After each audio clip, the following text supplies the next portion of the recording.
Hello, hello, hello, families. Thank you so much for being here today. As always, I'm going to give you all a few moments to get into the room and get settled so that you can hear our great speaker today. So, today we are talking about off campus housing. And so, I am joined by the Director of Off Campus Student Life, Maura Roberts, and she's going to talk about how your student can transition off campus and some off campus housing options and really kind of how to navigate that process. And so I'm super excited to have her here today. As always, the question that I get is, where can I find this after the presentation is over? And so it will be available on our YouTube, it will be available on our Facebook, it will also be available on our website, and so you'll be able to watch this back as many times as you need. And so feel free to do that. If you ever have questions, you can always reach out to us at parents at umass.edu, and so we'll be happy to answer any of your questions.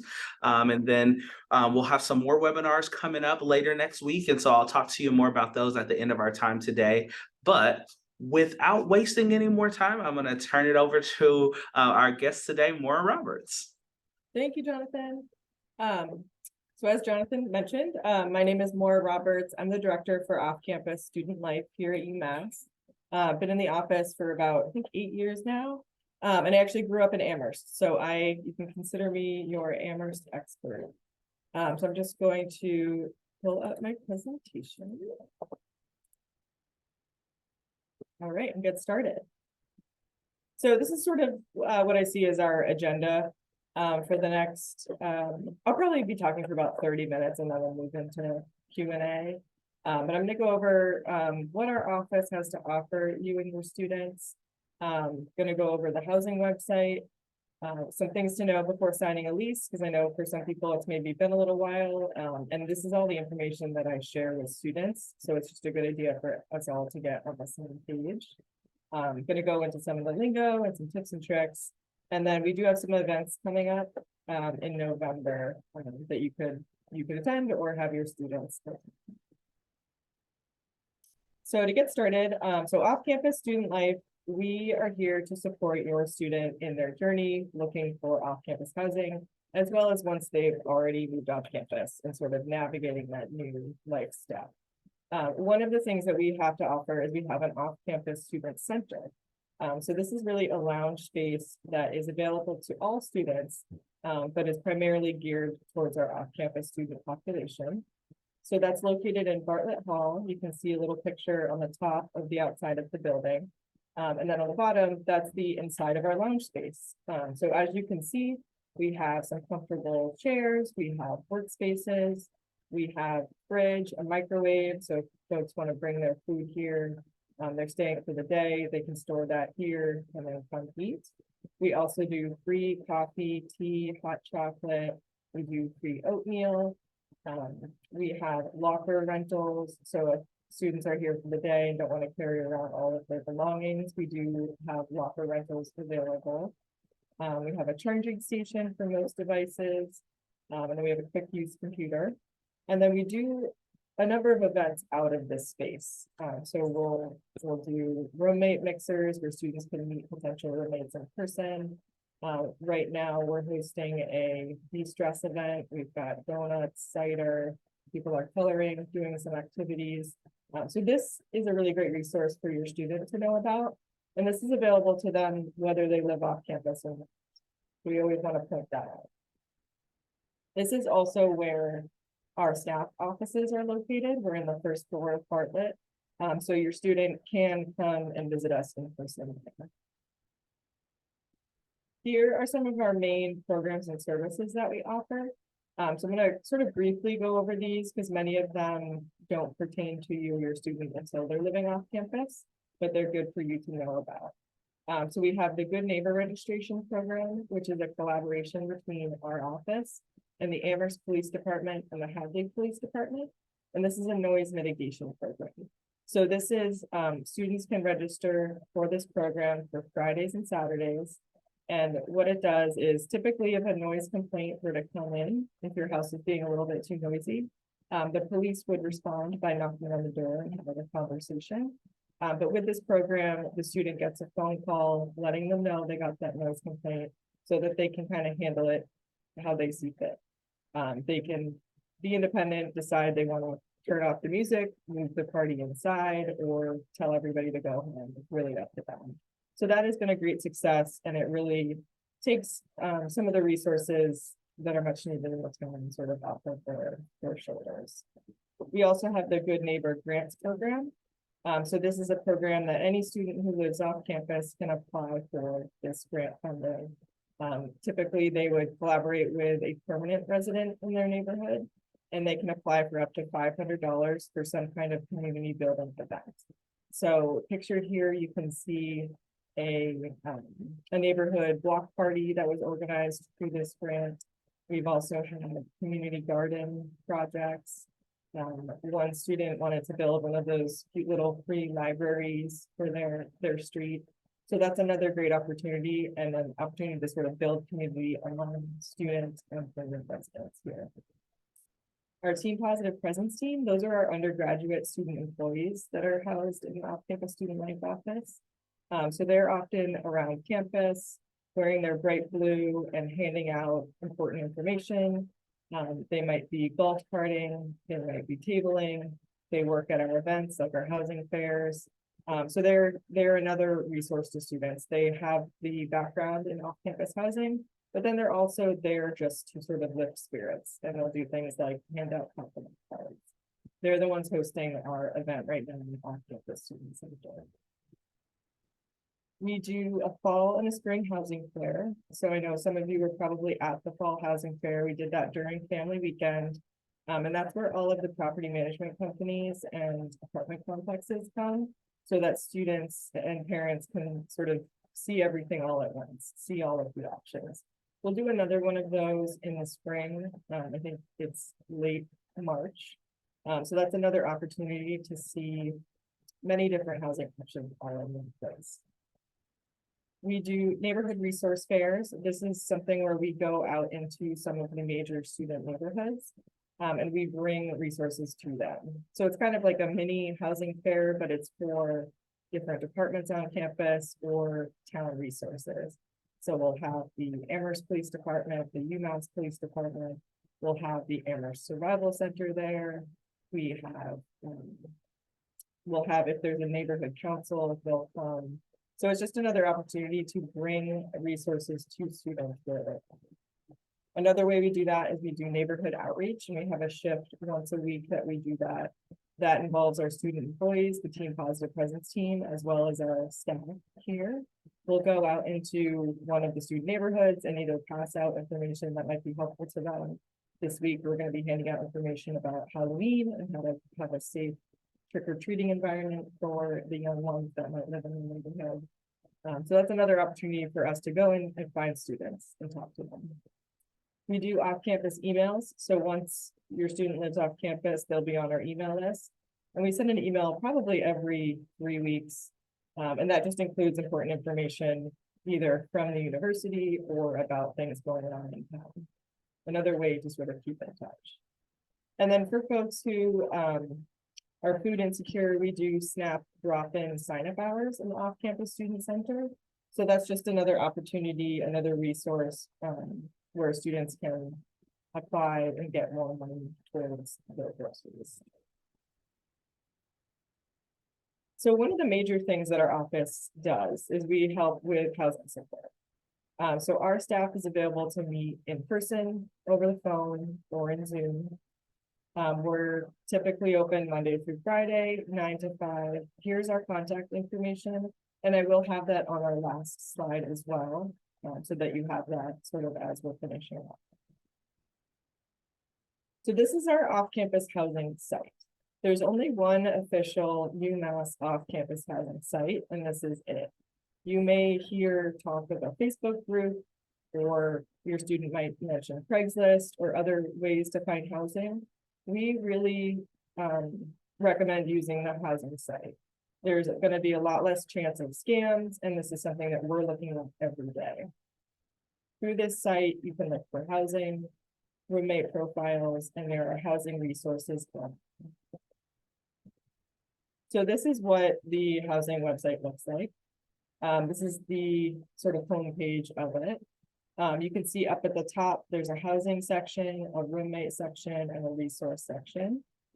And then over in the right-hand corner, there's the sign in or sign up button. So as someone from the UMass community, you would log in using your UMass Net ID. So all students will have that. And then other folks can use, I believe, a Gmail address to sign up for a guest account. Once you've clicked in and you're on the housing tab, this is what you're going to see. So you see a map here. This gray outline is the campus. And then surrounding that is the town of Amherst. All of the little blue dots are different listings or properties that are current. So you can kind of zoom in, zoom out to see what you're looking for. Up at the top here, there's a filter option. So you can filter by price point, building type. If you click more, there's a lot more options there. One that is very popular is is it on a bus route? You can click that if you don't have a car, and you're going to see all of the properties filter that are on a bus route. If you have a pet, that's another filter option.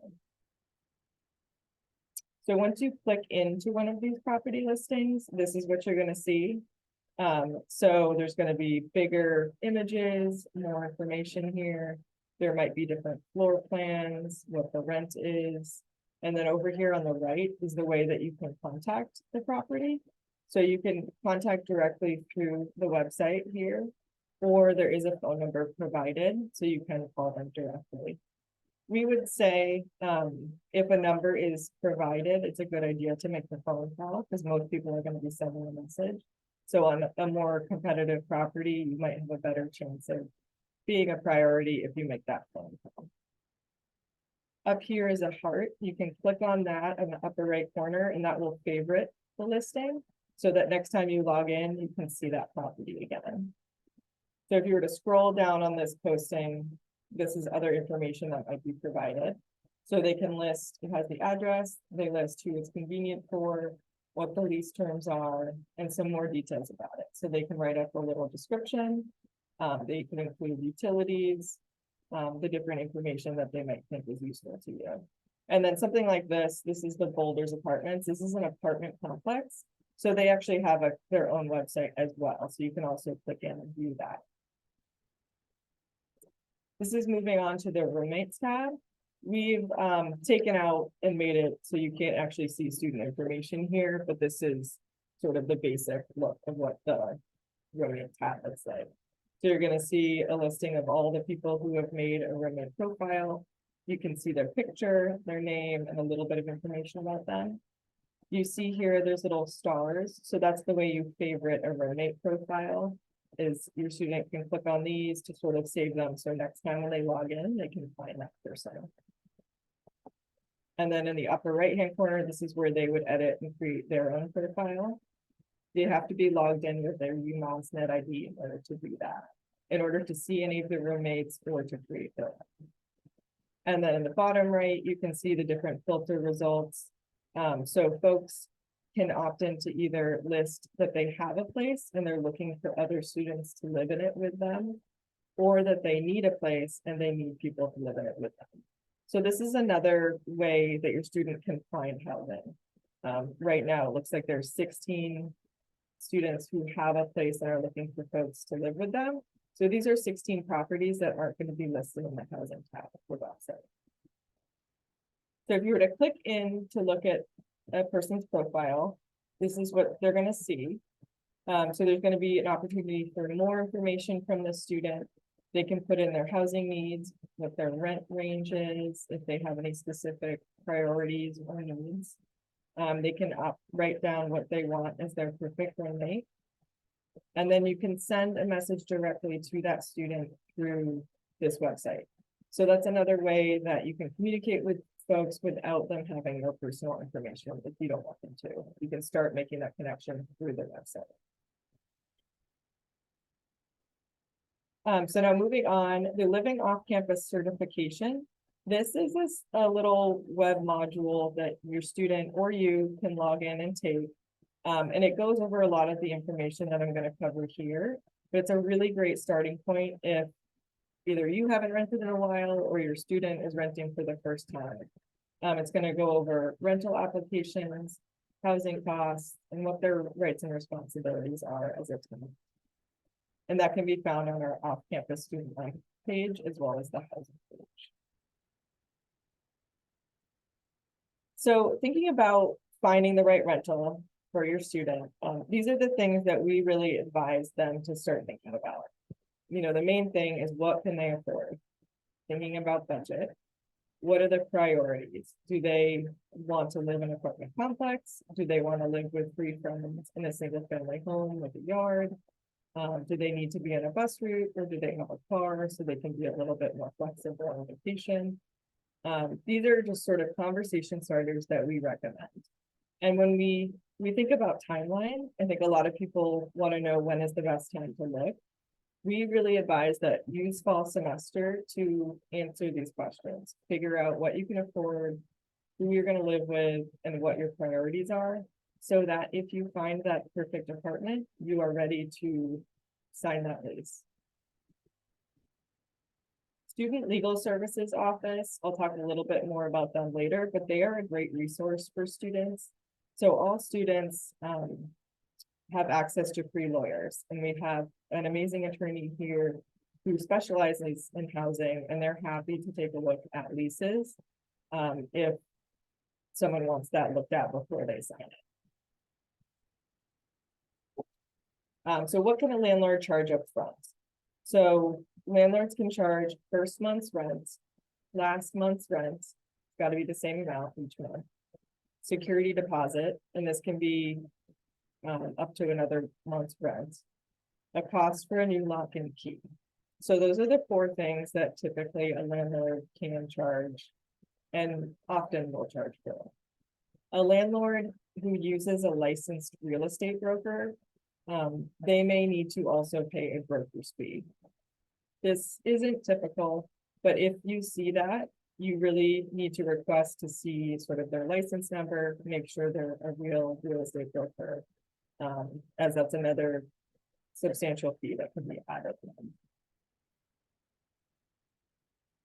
So when it's time to sign a lease, we really recommend reviewing the document. Before you sign the lease, make sure you read it, make sure your student reads it, and that you understand that all terms that are written. Make sure to ask questions or get it looked at by Student Legal Services Office. Because as a reminder, a lease is a legal contract between you and the landlord. It states what you promise to do, which is pay rent, and what the landlord promises to do, which is make repairs and let you live there. So we tell students to talk to their parents or guardians or other people who have experience renting for advice. They typically will have practical experience. So if they have a friend who has already rented in Amherst, that's a great resource to them. So co-signers and guarantors. Many of you on this call are probably going to be asked to be a co-signer or a guarantor. In Amherst, it is very typical that the landlord or property management company will ask for a co-signer on the lease. This is often a parent or guardian. And this is pretty much certainly going to happen if your student has never rented before. They will be asked to have a co-signer on the lease. So we let students know if they're unable to find a co-signer to really talk to that individual landlord or property manager to explain their situation. They might accept proof of pay stubs or proof of school loans, but this is going to be very individual to each landlord. So have that conversation. Something to keep in mind is that many leases that are shared leases are going to have the language jointly and severally liable. So what that means is that each person on the lease is fully responsible for the full amount of the rent, for fulfilling all conditions of the lease, and for any damages to the rental. So what we'll see is if there are 4 students signing a lease and they each have a guarantor or a co-signer, there's going to be 8 people on that lease. And so if one person does not pay their rent for a month, it is up to everyone to make sure that that payment is made. And landlords do that just to make sure that they're getting paid every month. So we don't see that often, but it's something to keep in mind and know that you're signing on to. So I want to bring up subletting because that is something that we get a lot of questions about. So subletting is a temporary arrangement where you or your student as the original tenant will remain responsible to the landlord for the apartment. But if, say, they're going abroad or they don't want to live here in the summer because they have a job somewhere else, they might find someone to sublet or live in their apartment for that time. So then that subletter would be paying the student the rent and the student would pay the landlord. So don't assume that all apartments allow for sublets, although it is pretty common, but you do need to check the lease. So if that's something you know that your student is going to need to do, definitely make sure it's on the lease and talk about it with the landlord.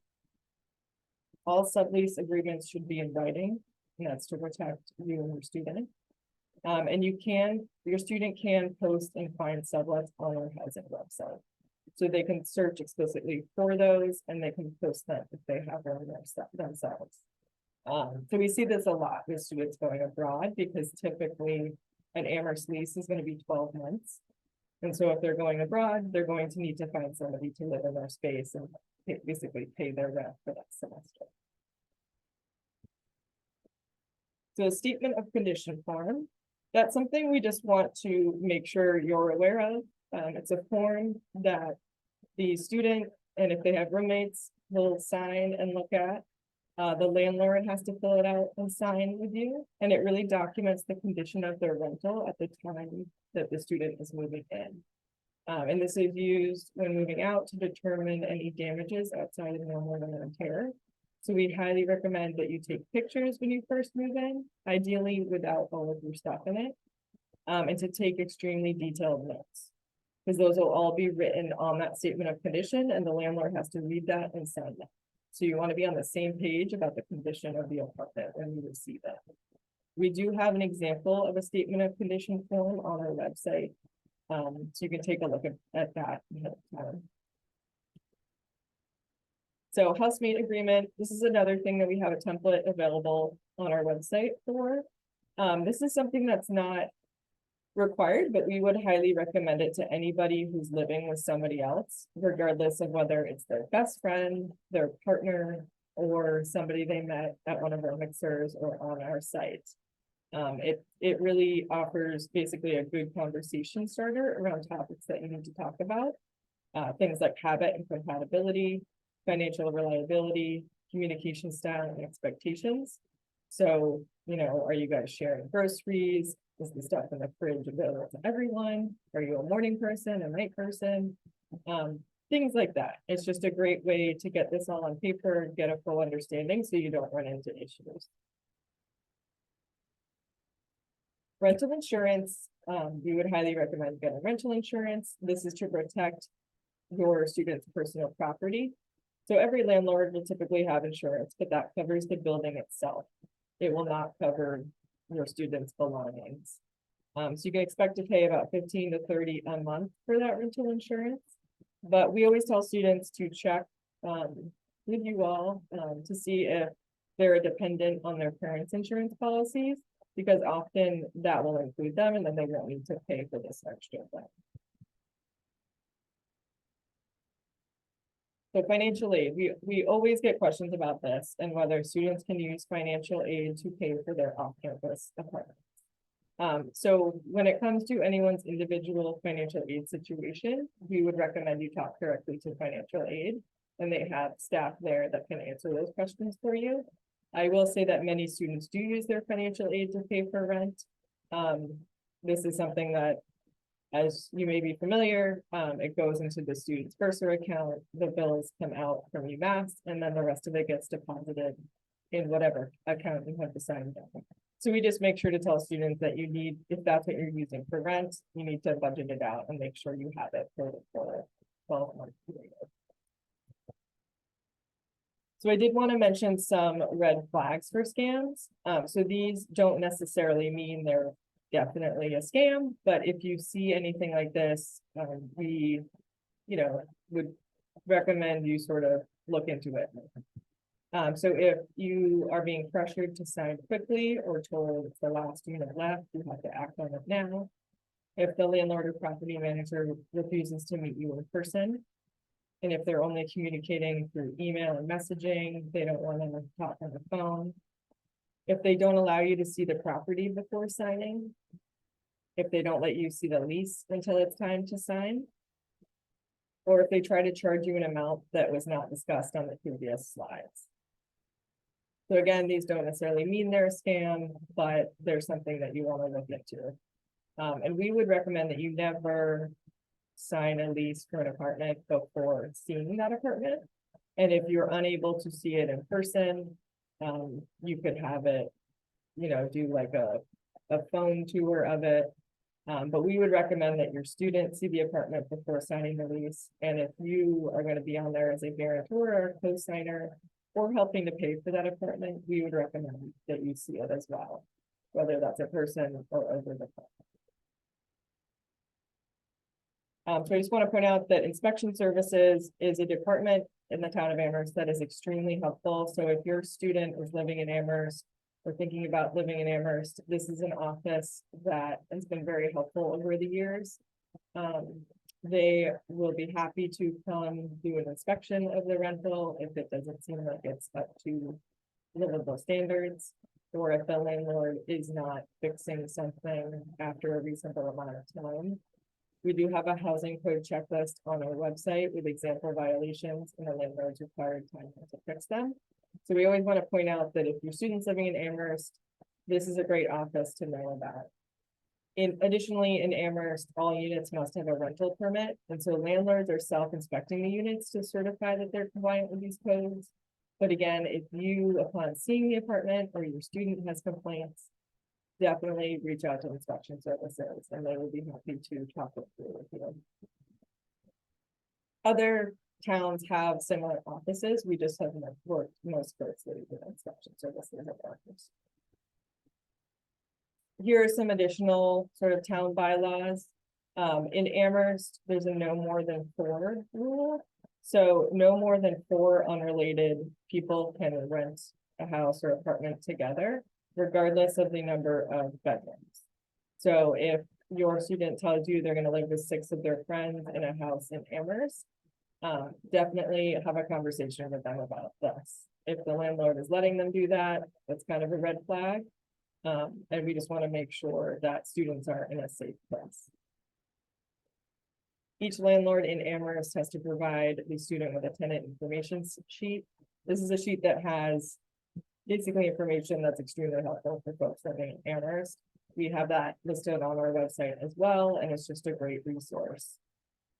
We also have a webinar up on our off-campus student life page that we did in collaboration with Student Government Association, the Town of Amherst, and Student Legal Services Office. So if you want sort of more information about tenants' rights, that's a great resource for you. And then the state has a really great renter's guide for students on their website that I would recommend. So I did want to highlight Student Legal Services Office because they are one of our biggest partners here. And they are a great resource to you and your student. So all fee-paying students here at UMass have 3 lawyers through Student Legal Services Office. And they work a lot with people around housing law. So here is their contact information. Your student would need to complete an intake form that they have on their website, but then they're happy to meet with your student and they're happy to look at their lease, if that would be helpful. So I also wanted to highlight some upcoming events that we have. So we have a Moving Off Campus 101 webinar that you are basically getting the information for right now. But if your student, if you think your student would benefit from this, definitely recommend that they attend that webinar. And then in November, we'll be having another webinar series that would be helpful for students to go to, which is the Living Off Campus Beginners Crash Course. And so I have 5 dates for those throughout November that you can find on our events tab of our off-campus student life website, which I have here at the top. We will also be doing a off-campus sublet mixer on November 30th in the off-campus student center.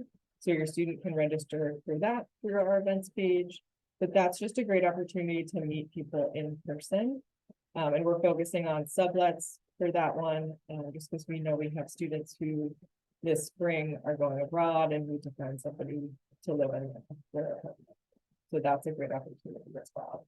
But we have a lot of events going on each semester, and those are going to be listed on that events tab. So here's our contact information again.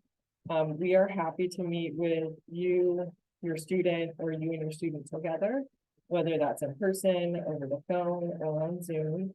You can email us to schedule a time, or you can call us. If you call, definitely leave a voicemail so that we can get back to you. But we are here to meet with students. So please, if your student has any questions about the process or feels like they're not having success, they can reach out to us and we're happy to talk to them. But that's it for presentation. Happy to take questions now. My colleague, Joe Masco, our coordinator, is here as well, so he is available to answer some questions too. So we got one question. I think Joe's going to type the answer out too, but I'll respond as well. Does off-campus housing typically include furniture? So there are certain apartment complexes that will include furniture, but it's not typical. There are companies, including Court Furniture, where you can actually rent furniture if you don't want to purchase a whole new set of furniture. So there are options. All right, what is the timeline on the apartment search process? So it's hard to give a clear-cut answer on this. There are apartments that are available now that will not be available in the spring, and there are apartments available in the spring that are not available now.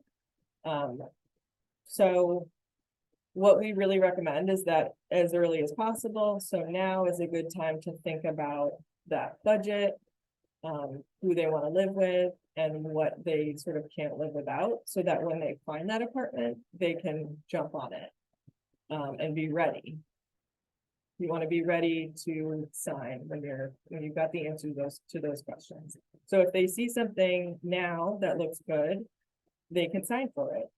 We definitely have had students who have signed leases already, but we will have many students who will be signing leases in the spring. And we will be doing another housing fair in March.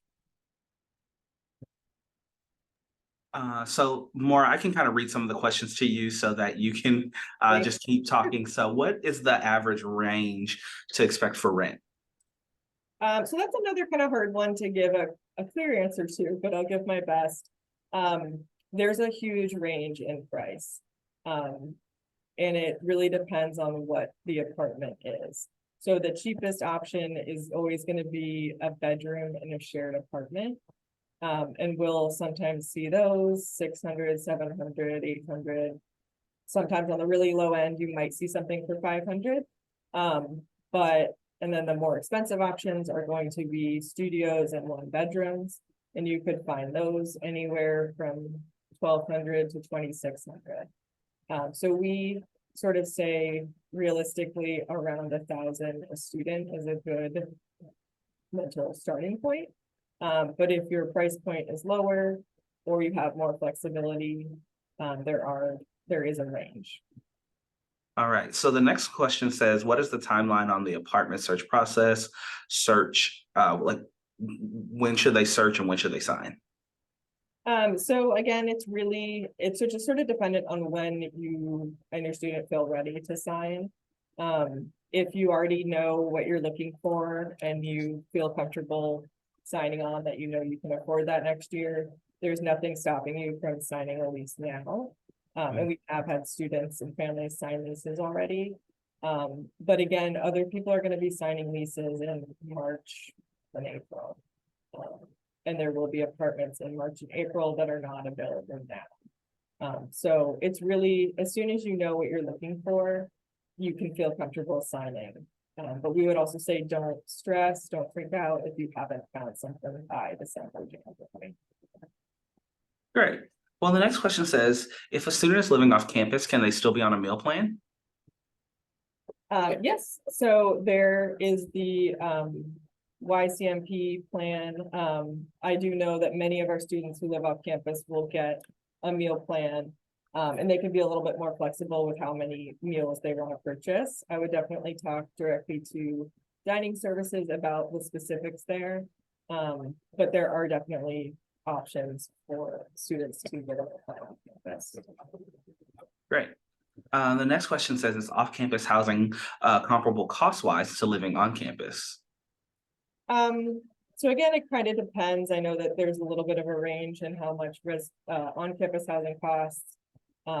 Some off-campus housing is going to be less expensive than on-campus housing, but other off-campus housing is going to be more expensive than on-campus housing. So again, that's one of those wishy-washy answers, but it really depends on the situation. All right, so our next question says, are all juniors asked to live off campus, or could a student also live on campus as a junior? Yep, so this will probably better be answered by somebody from residential life, but I do know priority for on-campus housing is going to be freshmen and sophomores. There are certainly juniors and seniors who will end up living on campus.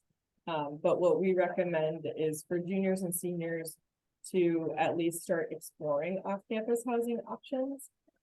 Because the on-campus housing process, they probably won't know what their assignment is until the spring.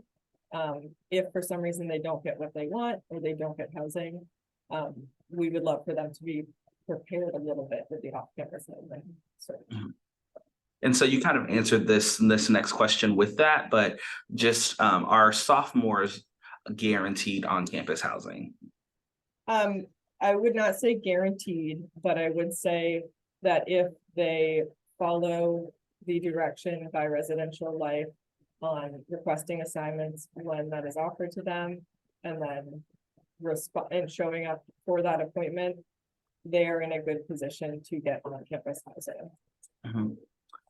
So you talked a lot about study abroad and how students will offer their lease up for sublet. How easy is it to find people willing to sublet if some students are going to be off studying abroad? It's very common. Students are sort of constantly doing that. So I don't have sort of information on how often it doesn't work out, but I'm not hearing from students often that it doesn't work out. So typically people are finding someone to live in their housing. And it's very common. Like if you look at our website, there probably are some sublets on there now. And you know, some students are going to be going abroad in fall and some are going to be going abroad in spring. So hopefully they can get paired up that way. I will say if your student knows they're going abroad and you feel wary about signing a 12-month lease, you could instead go the avenue of them being a subletter. So not signing a lease, a 12-month lease, but funding the sublet for the semester that we can get this. Okay. So, do you have any idea, like a percentage of amount of sophomore students that live on campus versus off campus? No, I don't have a the priority did change, I think, last year around who gets priority for living on campus. So I don't know if we really have that information yet. Yeah. Okay, so the next question, oh gosh, I lost it. Okay, so can you talk about how families might use a 529 college savings to pay for off-campus housing? I cannot really Okay. go much into detail on that. I would say talk to financial aid office. I know people have used those to pay for living expenses, whether it's food, housing, books. That's an option. Great. The next question says, when the rental listing shows 2 bedrooms for 2,000, if 4 people are renting, I assume that is 500 per person per rent. Can you confirm that is how I should read the listings? That is how I would assume how I would read the listing. It might be, you know, if it's a $2,000 a month lease and you're having 4 people live there, the landlord might not care how it's divided up, so it might be the bigger bedroom's more expensive, the smaller one is less expensive. I think that's up to the 4 people who are signing the lease typically. Landlord just wants that $2,000.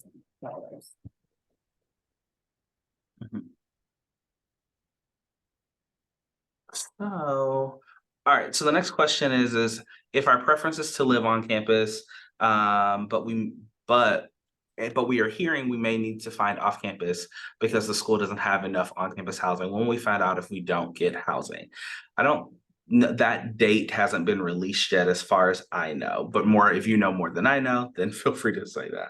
Yeah, I mean, my understanding is that the timing will probably be similar to last year. So it'll be, March, April that people are maybe finding out about their on-campus housing. But then there are multiple options throughout the summer, again, to try to get on campus, if that's really what you want. But the best thing to do is to be sort of educated on both scenarios, so that you can pivot if you need to. The next question says, do most students end up getting cars, or do they take the bus routes to get to campus? I'd say majority of students use the bus routes. And many of the apartment complexes are built along the bus routes. So that's a very common way for students to get to campus. And I will say that there are a number of apartment complexes, not just in Amherst, but in a town like Sunderland, which is right near campus. So I wouldn't rule out towns that are not Amherst because we do have a bus system that is pretty active in those other towns. And typically we say that the closer to campus you are, the more expensive the rent, the farther out, the little bit cheaper. So we have a lot of students that live in Sunderland and Hadley, which are 2 towns that are sort of surrounding campus. So does your office provide help in resolving issues with pest and mold or other landlord issues? We can definitely advise on it. So if your student has sort of questions about the situation that they're in, they can certainly come to us and we can sort of talk them through it. We do get that. And so we can advise, who your best contact is or how to best go about a situation. So if that is your student's case, definitely send them our way. All right, another question is my student is getting feedback that she needs to sign the lease starting January 2024 instead of September 24 to August 25 for next academic year. Is this normal? No, that's the first time hearing that. So it sounds like they're wanting the lease to start In probably a January. whole semester before you were interested. That's not common. So if that's what they're hearing, they can definitely come talk to us in our office, but there's no reason people should be signing leases for January if they want to do it for August. So the next question says, is it possible to speak to other students who already live in a specific housing to learn more about it and get honest feedback about their experience? Is there an online forum or something like that to do that? There isn't that I know of, but I think it could be pretty easy to connect with students around where they live. So maybe come talk to us. We can see if we know anyone in that area, or some of the property management companies might be willing to give you a reference of someone who lives there.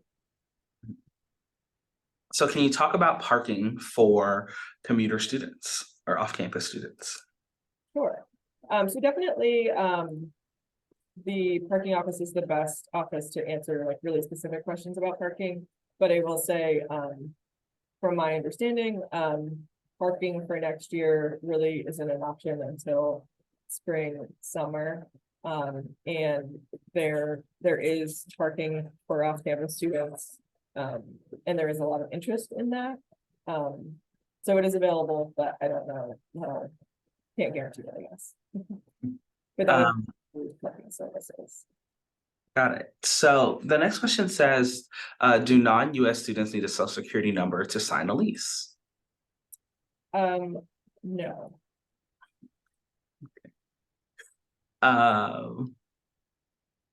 Let's see. We're getting a lot of questions about like the ability for second year students to find on-campus housing, and really also their when they should start looking. And so you've said that a couple times, but do you want to kind of lay that out again for folks? Sure. So if your student is a sophomore, and they want to live on campus, that process will start through residential life, this spring. So I think it's January or February that they'd be requesting an on-campus assignment. And so if they really follow all of the instructions that residential life puts forth to them, and, you know, go to their appointment and do everything as they should, I think their chances for living on campus are pretty good. But we would always say that it's a good idea for them to research their options for off-campus housing. Just so if they either don't get on-campus housing or they don't get the housing that they want, they're not starting from scratch, really. Next question says, any recommendations for how retired families who won't have proof of employment to put on an application to show ability to pay? I would assume that if you're able to show that you have a certain amount of money, I know certain places it'll be like if you can show that you have like 6 months rent or something. Not that that's easy to show, but there are ways that you're able to show your ability to pay. And so they will just be requesting the ability to pay, really. Next question says, are most leases 12 months long? Most leases are 12 months long, and that could be starting May, June, August, September, but most in the area are 12 months. How prevalent are housing scams in the UMass area? We definitely see them or hear about them, and Student Legal Services helps students out with housing scams. Ways to avoid them are to use our off-campus housing site, because if we hear about an issue, we are able to take a landlord or company off of our website.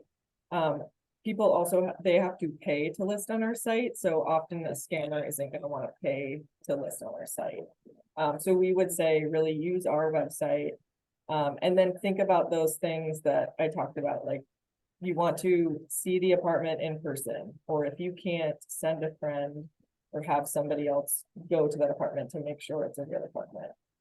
Never send money before signing a lease. Those are ways to sort of help yourself not get into one of those situations. But if you feel like you've spotted one or you're worried about that, come talk to us or talk to Student Legal Services. Do you have students now who are looking, who are studying abroad now that are looking for spring rentals? We do. There are definitely people who are looking for spring sublets.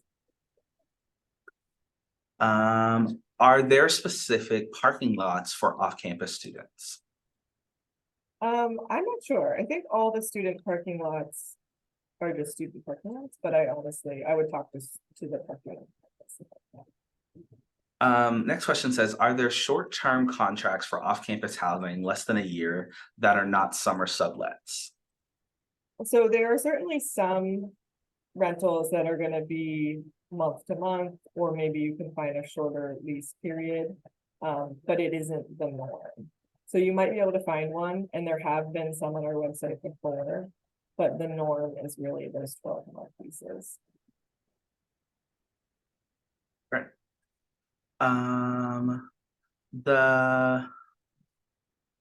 Let's see. Can you talk about the accessibility of housing for maybe students who have disabilities? If they're living off campus, do most apartments accommodate that? What does that kind of look like? Yep. So, I mean, housing discrimination is illegal, and so if you find that an apartment is not sort of showing that they have accessible housing opportunities, you can definitely get in touch with us or Student Legal Services. We do have many students living with different disabilities who do live both on campus and off campus. And we haven't run into many issues where we've had to support students around that, so it seems like students have had some success living on campus. The next question says, if the leases are 12 months, do students usually get summer jobs, and how easy is that? So many students do get summer jobs on campus. Many offices have summer employment, especially new student orientation and transition. They hire a lot of students in the summer. There's also all the businesses in the area are continuing to run while students aren't here. So there are opportunities. I'm not sure how easy it is based on the student's experience or not, but many students stay for the summer and work or take classes. We do have classes offered all summer as well. So the next question is do you have a list of vetted and reputable brokers? Joe is also typing an answer to this one at the same time, so. Yes, so we have a list of the different property management companies in the area or real estate agencies that we have available that we could offer you if you're interested. Most places do end up listing on our site, so you know, that's one way to go about it. Or if you want to talk directly to a real estate agent, you can do that too, and we can help advise you on that. The next question says, are the Fieldstone apartments considered off-campus housing? They are.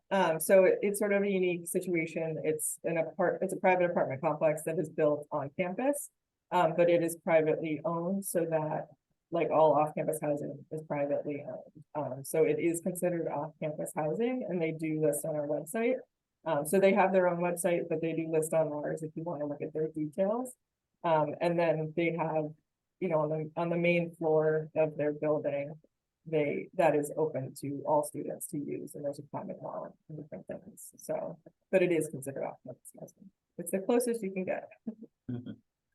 The next question says, are there recommendations / warnings to stay away from rentals that are not listed with UMass?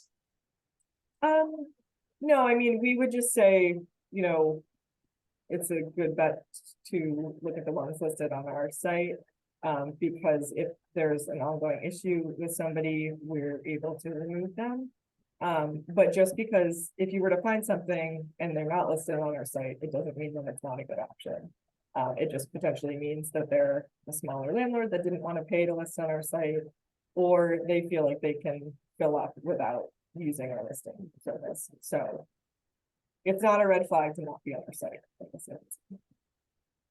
Are leases typically May to May or September to September? They really vary, but it seems like we've seen more go to the September 1st lately. But you know, there are definitely some that are June, some that are August, but we've been seeing a lot more September lately. And for the 3 months that students are not there, do most of them sublet, or do they just kind of pay the rent?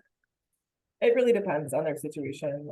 I know a lot of people do try to sublet, and they might sublet it at the price that they're paying, or to be more competitive, they might price it a little bit lower. But I don't have information on, you know, what percent does sublet. Yeah. Town definitely feels quieter than student in the summer, so there are certainly some apartments that are empty. So the same question that you've gotten a couple times, when should people start looking for housing for next year? Yeah, I mean, it's really the most common question we get all the time, and I know it's a stressful process. But we really recommend now is the time to think about what you can afford and think about it as that 12 months. What do you think you can afford for that 12 months? Who do you want to live with? Make sure you're all on the same page about what your priorities are. Whether you want a single family home with a yard, if you want to be able to have a pet, if you want an apartment complex that has some of the other offerings that they can have. And you're just really getting to a place that you're ready to sign, and then you can sign anytime, starting now through the spring. There is no best time to sign, because there are certain things, you know, we would say to think about, like if right now your 3 best friends are who you want to live with, When you sign now, maybe in 6 months, you were living with somebody else. But we wouldn't say wait till July to sign the lease. All right, so we're gonna take one more audience question and then I'm gonna ask you my final question, but is there a safety net for students trying to return to campus without housing in place? I mean, we are always available to meet with students and talk about the housing process. So, if the question is really, is there gonna be housing available on campus if you arrive without off-campus housing? Typically, we have been full. So if someone arrives to campus, especially if they're an international student, they might stay at a hotel or get an Airbnb or something that's more short-term while they look for more permanent housing. But there is enough housing off campus that we have seen. We were even contacted by apartment complexes in August that had openings. So there are openings. I think the biggest thing is, if students are struggling, they should reach out to us. Because we might, have feedback or some helpful advice that could sort of move it towards finding permanent housing. So if folks only remember one thing that you said, what do you want that to be? I think really to tell your student about us and that they can come to us and contact us. We are here and we're excited to meet with you and your students. And, the thing I hate hearing is that, oh, I wish I'd come to you earlier, or I didn't know that you existed. So please help us spread the word that we're here and that we're a resource. And please reach out if there's anything else we can help you with. And how should they reach out to you all if they want to get more information? So I would recommend emailing us. So our email is, actually, let me just pull up the slide that has our contact info. You can see it here. It's ocsc@sackville.umass.edu. So that's our email address. You can schedule a meeting with us. You can ask a question over email. You can also call us, and Erin Flink, our office manager, will answer the phone and get back to you. Or you can use Joe created a QR code that you can just scan to send us an email. So we are ready and available to talk to you. All right. Well, thank you so much for being here with me today, Maura and Joe, for being here off camera, answering questions. Really appreciate you all being available to assist our families. Families, if you still have questions, you have their information to contact them. And so please make sure you use that. Again, this is part of our Family U Chats webinar series. And so this is our last webinar for this week, but and for this month, but we have one starting on November 2nd about student success and supporting your student. And so that's talking about registration and other things that are really important to your student. And so we want to make sure that you have that information so you can register on our website. And again, thank you so much for spending your lunch hour with us, and we hope you have a great rest of your day. Bye all.